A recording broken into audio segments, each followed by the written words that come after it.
Hi friends, നമ്മുടെ ചാനലിൻ്റെ പുതിയൊരു വീഡിയോയിലോട്ട് എല്ലാവർക്കും സ്വാഗതം. ഇന്ന് ഞാൻ തയ്യാറാക്കാൻ വേണ്ടി പോകുന്നത് ഒനിയൻ റൈസ് ആണ്. നല്ല അടിപൊളി ടേസ്റ്റുള്ള ഒനിയൻ റൈസ് എങ്ങനെയാണ് തയ്യാറാക്കുന്നതെന്ന് നോക്കാം. അതിന് മുമ്പായിട്ട് എൻ്റെ വീഡിയോസ് ആദ്യമായിട്ട് കാണുന്നവരാണെങ്കിൽ ഒന്ന് സബ്സ്ക്രൈബ് ചെയ്യാൻ മറക്കരുത്. അപ്പോൾ നമുക്ക് വീഡിയോയിലോട്ട് പോകാം. അപ്പോൾ ഒനിയൻ റൈസ് തയ്യാറാക്കുന്നത് എങ്ങനെയാണെന്ന് നോക്കാം. അതിനായിട്ട് ഒരു പാനിലേക്ക് ഞാൻ 2 ടേബിൾ സ്പൂൺ ഓയിൽ ഒഴിച്ച് കൊടുക്കുകയാണ്.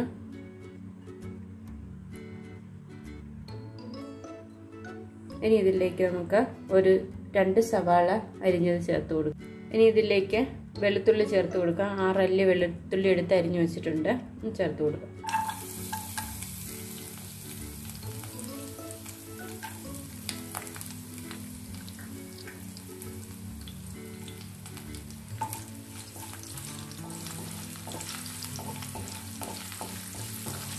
ചെറിയൊരു കഷ്ണം ഇഞ്ചിയൂടെ അരിഞ്ഞ് ചേർത്ത് കൊടുക്കാം.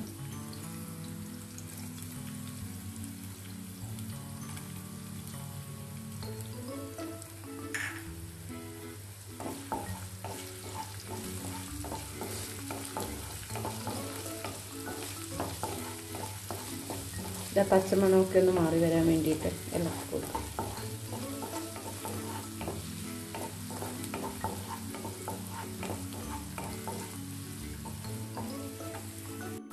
അപ്പോൾ ഇഞ്ചി വെളുത്തുള്ളിയുടെ പച്ചമണമൊക്കെ ഒന്ന് മാറി വരുമ്പോഴത്തേക്കിന് ഇതിലേക്ക് ഞാനൊരു വലിയ സവാള അരിഞ്ഞത് ചേർത്ത് കൊടുക്കുകയാണ്.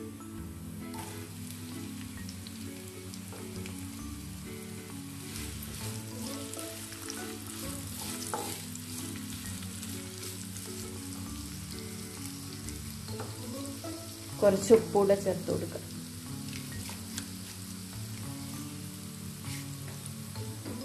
ഈ സവാളയുടെ കളറൊക്കെ ഒന്ന് മാറി വരണം. നന്നായിട്ട് വഴന്ന്. അപ്പോൾ സവാളയൊക്കെ ചെറുതായിട്ട് വഴന്ന് വരുന്നുണ്ട്. ഇനി ഇതിലേക്ക് 2 പച്ചമുളക് കൂടി ചേർത്ത് കൊടുക്കുക.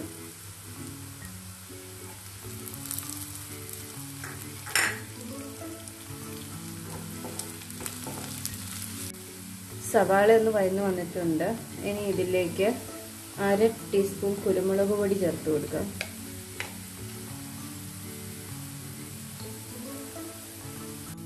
ഇനി ഒരു 1/4 ടീസ്പൂൺ മഞ്ഞൾപ്പൊടിയും കൂടെ ചേർത്ത് കൊടുക്കാം. 1 ടീസ്പൂൺ മുളക് പൊടി കൂടെ.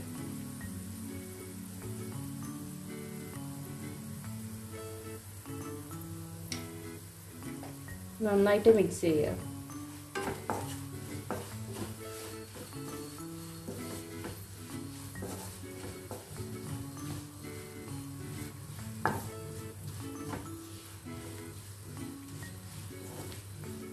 പച്ചമണമൊക്കെ ഒന്ന് മാറി നന്നായിട്ടൊന്ന് വഴന്ന് കിട്ടാൻ വേണ്ടിയിട്ട്.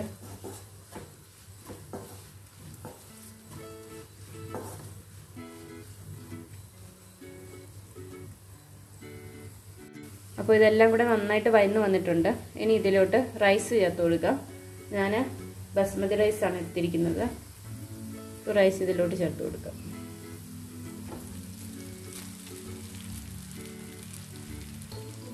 നന്നായിട്ട് മിക്സ് ചെയ്യാം.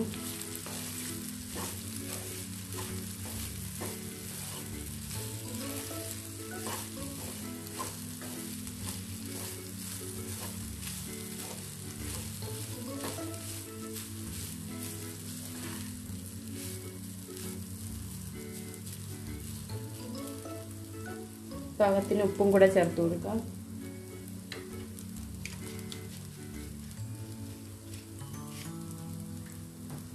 കുറച്ച് മല്ലിയിലയും കൂടെ ചേർത്ത് കൊടുക്കാം.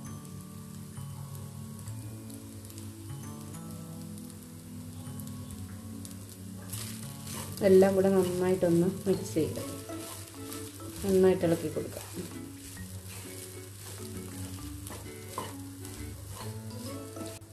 അപ്പോൾ ഒനിയൻ റൈസ് ഇവിടെ റെഡി ആയിട്ടുണ്ട്. ഇനി നമുക്ക് ഫ്ലെയിം ഓഫ് ചെയ്യാം. അപ്പോൾ നല്ല അടിപൊളി ടേസ്റ്റുള്ള ഓനിയൻ റൈസ് ഇവിടെ റെഡി ആയിട്ടുണ്ട്. പെട്ടെന്ന് തന്നെ ഉണ്ടാക്കിയെടുക്കാവുന്നതേ ഉള്ളൂ. നല്ല അടിപൊളി ടേസ്റ്റാണ്. ഒത്തിരി കറിയുടെ ഒന്നും ആവശ്യമില്ലല്ലോ നമുക്ക് ഇങ്ങനെയൊക്കെ ഉണ്ടാക്കിയെടുക്കുമ്പോഴത്തേക്കിന്. അപ്പോൾ ഇത് അച്ചാറോ എന്തെങ്കിലുമൊക്കെ കൂട്ടി കഴിക്കാവുന്നതേ ഉള്ളൂ. നല്ല അടിപൊളി ടേസ്റ്റാണ്. തീർച്ചയായിട്ടും എല്ലാവരും ഇതൊന്ന് ട്രൈ ചെയ്ത് നോക്കണേ. അപ്പോൾ ഇന്നത്തെ വീഡിയോ എല്ലാവർക്കും ഇഷ്ടമായെന്ന് വിചാരിക്കുന്നു. വേറൊരു വീഡിയോയുമായി വീണ്ടും കാണുമ്പോഴേക്കും ബൈ ബൈ.